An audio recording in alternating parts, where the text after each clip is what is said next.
azas-azas pembentukan undang-undang.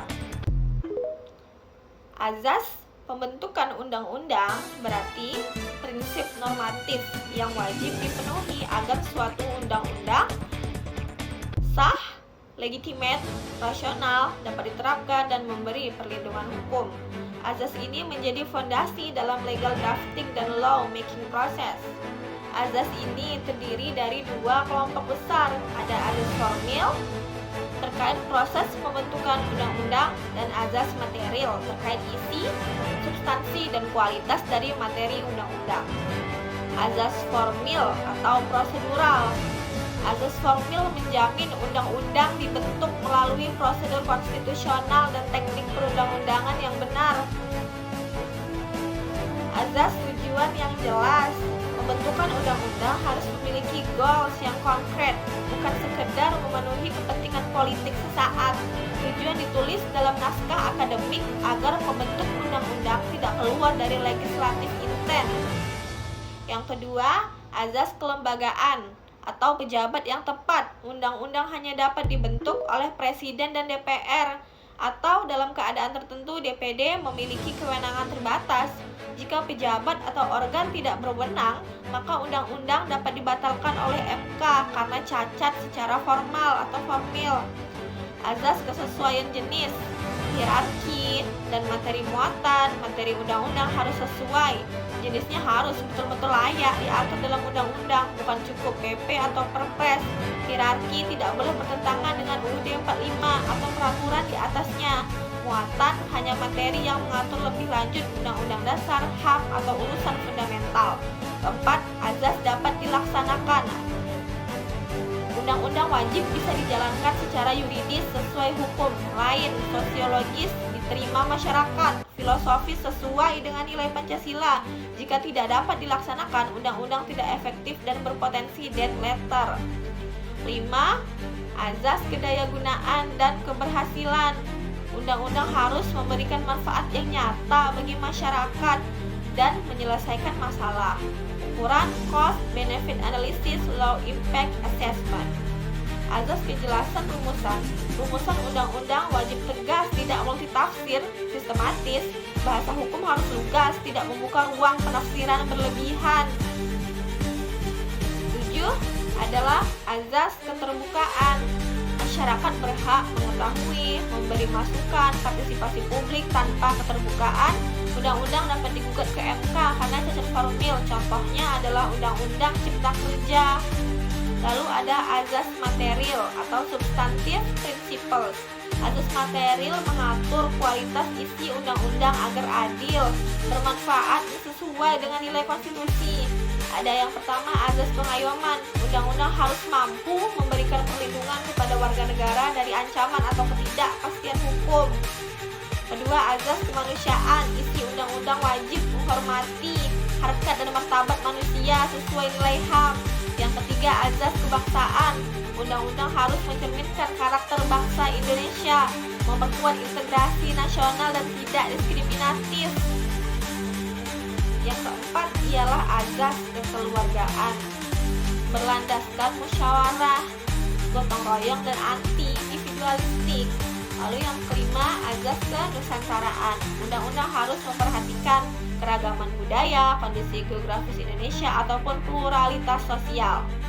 Selanjutnya ada azas ketertiban hukum dan kepastian hukum. Undang-undang harus memberikan aturan jelas, tidak kontradiktif, tidak tumpang tindih atau overlapping. Yang ke-10 adalah azas keseimbangan.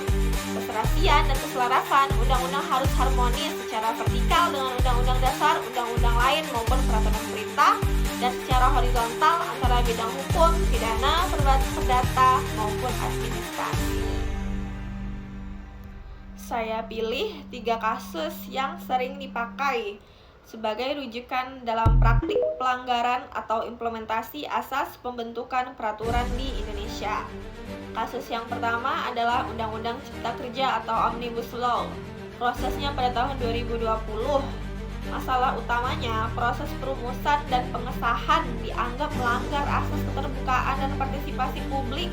Naskah RUU tidak tersedia atau sulit diakses pada tahap pembahasan. Waktu pembahasan sangat singkat, perwakilan sipil minim akses. Akibatnya ada gelombang protes publik dan judicial review ke Mahkamah Konstitusi. Poin asas yang tersinggung adalah keterbukaan. Lalu kekeluargaan atau musyawarah partisipasi, kejelasan rumusan, banyak delegasi kewenangan yang kemudian menimbulkan multitafsir. Pelajaran praktisnya, untuk memenuhi asas keterbukaan harus ada yang namanya akses publik ke naskah RUU. Yang kedua, mekanisme konsultasi terdokumentasi. Dan yang ketiga, catatan pertimbangan kebijakan yang transparan.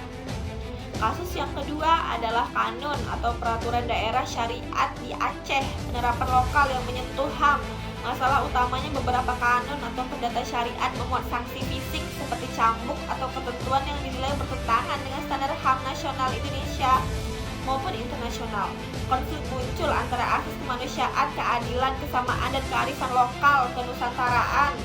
Poin asas yang perlu diuji, apakah materi muatan kanun tetap menghormati asas kemanusiaan, kesamaan kedudukan, serta tidak bertentangan dengan Undang-Undang Dasar dan kewajiban HAM internasional. Pelajaran praktis, daerah khusus Aceh memang diberi ruang, tetapi materi muatan harus diuji secara ketat. Analisis dampak HAM, kompatibilitas dengan norma nasional, dan mekanisme penyelesaian hukum yang adil. Kasus yang ketiga adalah peraturan daerah Perda yang bertentangan dengan peraturan daerah yang lebih tinggi, sehingga terjadi pembatalan atau harmonisasi. Masalah utamanya, adanya perda yang bertentangan dengan undang-undang atau peraturan pemerintah menyebabkan ketidakpastian hukum. Upaya pembatalan atau perbaikan sering memunculkan konflik kewenangan antara pusat dan daerah. Contoh sejarah pembatalan ribuan perda oleh Kemendagri serta putusan MK soal kewenangan pembatalan.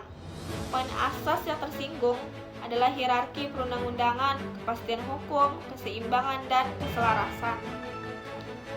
Pelajaran praktisnya, pemeriksaan kepatuhan materi muatan perda terhadap undang-undang harus dilakukan sebelum pengundangan. Fit and proper legislatif, uji hukum internal, pemeriksaan harmonisasi nasional, dan mekanisme konsultasi dengan kementerian teknis. Jika tidak, perda beresiko dibatalkan atau menimbulkan litigasi yang panjang. Apa yang bisa dilakukan bila azas tersebut dilanggar? Yang pertama ada judicial review ke Mahkamah Konstitusi untuk undang-undang atau uji material ke Mahkamah Agung untuk perdata jika materi bertentangan dengan norma yang lebih tinggi. Lalu peraturan BPK, advokasi dan litigasi publik LSM atau publik mengajukan keberatan atau permohonan informasi menuntut keterbukaan proses. Perbaikan teknis atau amandemen pasal penjelasan teknis RIA lengkap sebelum pengundangan ulang.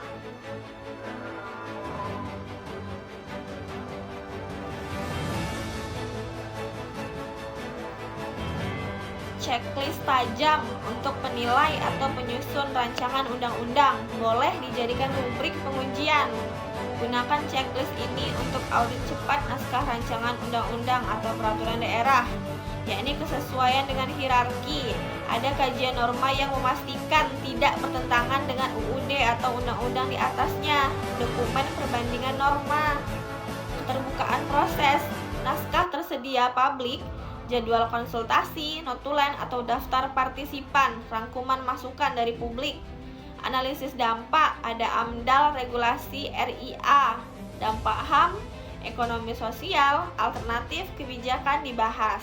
Kejelasan rumusan, definisi istilah, unsur tindak pidana jika dipidana, jelas siapa subjek dan saksinya, tidak ada delegasi kewenangan tanpa batas. Dapat dilaksanakan apakah sumber daya administratif atau anggaran tersedia untuk pelaksana di daerah, timeline. Keadilan dan non-diskriminasi, screening untuk dampak terhadap kelompok rentan sesuai prinsip kesamaan kedudukan atau equality before the law. Harmonisasi teknis, cross-check terhadap peraturan yang terkait atau regulasi sektoral dan daerah. Sekian dari saya materi penjelasan terkait azas pembentukan undang-undang. Mohon maaf jika ada kesalahan atau kehilafan dalam penyampaian saya. Boleh disampaikan saran, kritik, atau komentarnya di kolom komentar. Wabillahi taufiq wal hidayah. Wassalamualaikum warahmatullahi wabarakatuh.